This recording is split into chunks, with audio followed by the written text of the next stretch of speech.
Hi குட்டீஸ், இன்றைக்கி happy mother's day. ஓகேவா? நான் கொடுத்துருக்க தலைப்பு வந்துட்டு நீங்கள் வந்துட்டு உங்களுக்கு ஆச்சரியமாக இருக்கலாம். நீங்கள் கடைசி வரைக்கும் பார்த்தீங்கன்னா தான் உங்களுக்கு புரியும். உங்களுக்கு ஏன்னா இந்த உலகத்தில் வந்துட்டு அண்ணன் தம்பி அக்கா தங்கச்சி இல்லாமல் கூட இருக்கலாம். ஓகேவா? சித்தப்பா சித்தி பெரியப்பா பெரியம்மா அந்த உறவு கூட இல்லாமல் இருக்கலாம். ஆனால் தாய் தந்தைங்கிற உறவு இல்லாமல் எந்த உயிரினமும் இருக்காது. ஓகேவா? அதனால் தாய் வந்துட்டு முக்கியம். தாய் தான் வந்துட்டு பெரிய செல்வமே. ஓகேவா? இந்த தாயோட பற்றி தான் இந்த கதை இருக்குது. கடைசி வரைக்கும் பார்த்துட்டு தலைப்பு ஏன்டா இப்படி கொடுத்துருன்னு சொல்லிட்டு நான் நினைக்காம கடைசி வரைக்கும் பாருங்கள். அப்புறம் உங்களுக்கே புரியும். அதிகாலை நேரம். சூரியன் மெதுவாக உதிக்க ஆரம்பிக்கும் அந்த நேரத்தில் பசுமை நிறைந்த தென்னிந்திய கிராமம் முழுவதும் ஒரு அமைதியான அழகு பரவி இருந்தது.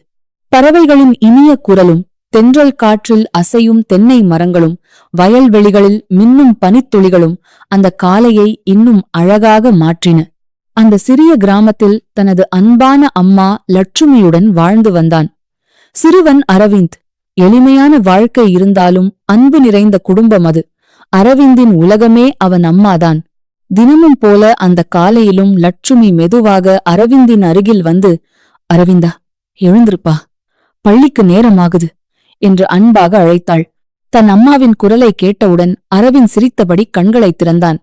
ஜன்னல் வழியாக உள்ளே வந்த சூரிய ஒளி அவன் முகத்தில் விழ அந்த வீடு முழுவதும் ஒரு இனிய வெப்பம் பரவியது. லட்சுமி சமையலறையில் மர அடுப்பில் காலை உணவை சமைத்துக் கொண்டிருந்தாள்.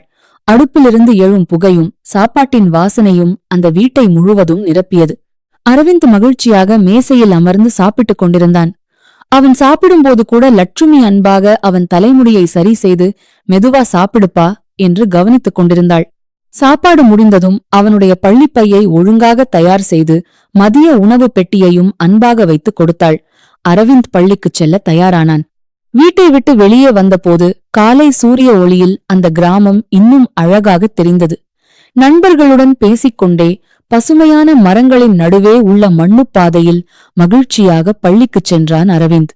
பள்ளியில் எல்லா மாணவர்களும் அமைதியாக அமர்ந்திருந்தனர்.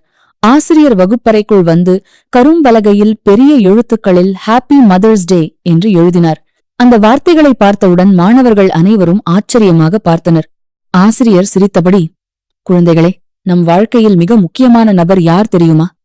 நம்ம இந்த உலகத்திற்கு கொண்டு வந்த அம்மாதான் என்று பேச ஆரம்பித்தார். பின்னர், உங்கள் வாழ்க்கையில் மிக முக்கியமான நபரை பற்றி எழுதுங்கள் என்று கூறினார். அந்த ஒரு வார்த்தை அரவிந்தின் மனதை ஆழமாக தொடர்ந்தது. அவன் அமைதியாக அமர்ந்தபடி தனது அம்மாவை நினைக்க ஆரம்பித்தான். அவன் மனதில் பல நினைவுகள் தோன்றின. ஒரு இரவு மின்சாரம் இல்லாமல் இருள் சூழ்ந்திருந்த போது சிறிய எண்ணெய் விளக்கை ஏற்றி வைத்து லட்சுமி அவனுக்கு பாடம் சொல்லிக் கொடுத்தது நினைவுக்கு வந்தது.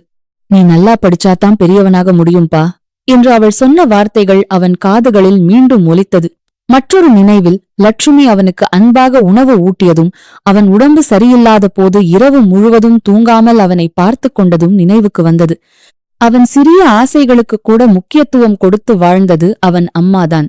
அவளுடைய வாழ்க்கை முழுவதும் அவனைச் சுற்றியே இருந்தது. ஆசிரியர் மீண்டும், எழுத ஆரம்பிங்க குழந்தைகளே என்று சொன்னபோது அரவிந்த் தனது நோட்டு புத்தகத்தை திறந்து எழுத ஆரம்பித்தான்.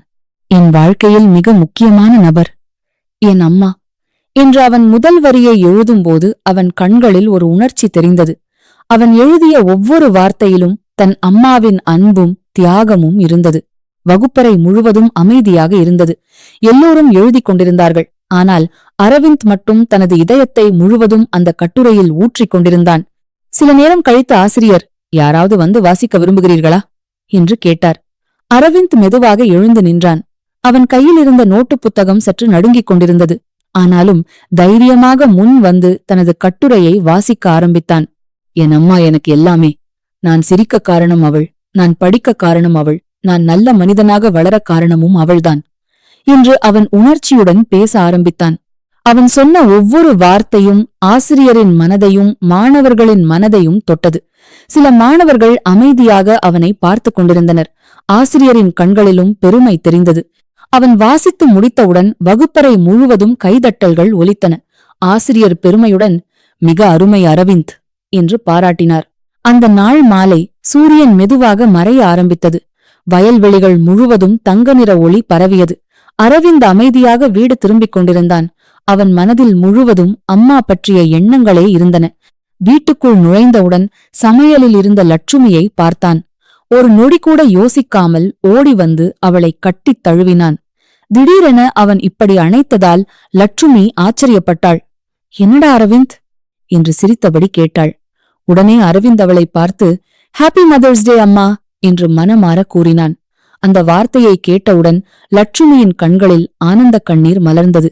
அவள் அவன் முகத்தை தொட்டு பார்த்து, நீ சந்தோஷமாயிருந்தா அதுவே எனக்கு பெரிய கிஃப்ட் பா என்று கூறினாள். அதன் பிறகு இருவரும் வீட்டிற்கு வெளியே இருந்த பெரிய மரத்தின் கீழ் அமர்ந்தனர். சூரியன் மறையும் அழகை அமைதியாக பார்த்து கொண்டிருந்தார்கள்.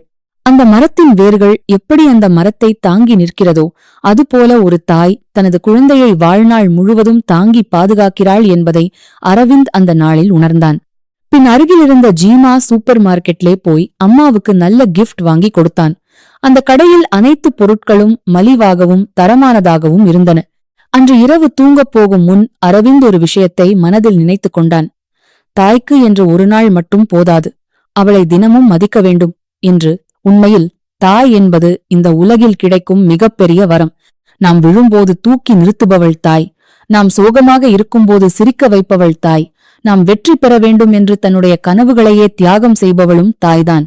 அதனால் குழந்தைகளே, தாய் தந்தையை நேசியுங்கள், அவர்களை மதியுங்கள், அவர்கள் உயிரோடு இருக்கும் ஒவ்வொரு நாளையும் அன்பாக மாற்றுங்கள். ஏனெனில் உலகில் எந்த அன்பும் தாயின் அன்பை விட பெரியதல்ல. ஆகையால் குழந்தைகளை தாய் தந்தையை இன்று முதலே மதிக்க கற்றுக்கொள்ளுங்கள். என்ன சுட்டீஸ், கதை நல்லா கேட்டிங்களா? கதை நல்லா இருந்துச்சா? ஓகேவா? நான் ஏன் இந்த தலைப்பு கொடுத்தேன்னு தெரியுதா உங்களுக்கு? ஏன்னாக்கா தாய்க்குன்னு சொல்லிட்டு ஒரு மதர்ஸ் டேன்னு சொல்லிட்டு ஒரு நாள் மட்டும் கொண்டாடுறது வந்துட்டு அது மதர்ஸ் டே கிடையாது. என் தாயை வந்துட்டு எல்லா நாளையும் சந்தோஷமாக வச்சுக்கிறது, சந்தோஷமாக பார்த்துக்கிறது தான் வந்துட்டு தாய்க்கு வந்துட்டு எல்லா நாளும் மதர்ஸ் டே தான். ஓகே, அதனால் வந்துட்டு தாய் தந்தையை வந்துட்டு மதிங்க, தாய் தந்தை சொல்லபடி கேளுங்க, தாய் தந்தையை கண்கலங்காமல் அப்படி பார்த்துங்க. அதுதான் இந்த கதையோட இது. ஓகேவா? மதர்ஸ் டே கொண்டாடுவோம். Happy mother's day. Thank you for watching this video. If you enjoyed it, please hit the like button and the bell notification icon.